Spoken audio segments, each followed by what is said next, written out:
എന്തിനാ അലുവ എന്തിന്? അലുവേ പായസം ഇല്ലേ? ചൂടാക്കണ്ട ചേട്ടാ. ചൂടാക്ക്. എന്താ ചേട്ടാ? ഒരുപാട് വേസ്റ്റുകളുണ്ടല്ലോ ഓണം കഴിഞ്ഞപ്പോൾ.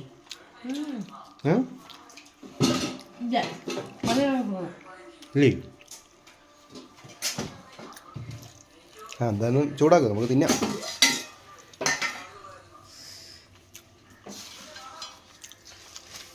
മതി അതിനൊക്കെ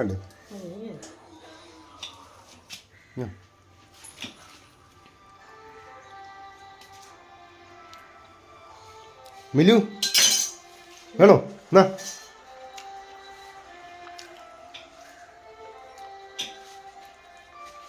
മിലുവിന് അലുവയൊന്നും വേണ്ട. പായസം ആണെങ്കിൽ മിലു തിന്നും. മിലു പായസം തട്ടാടി. മിലു എടുക്കടാ.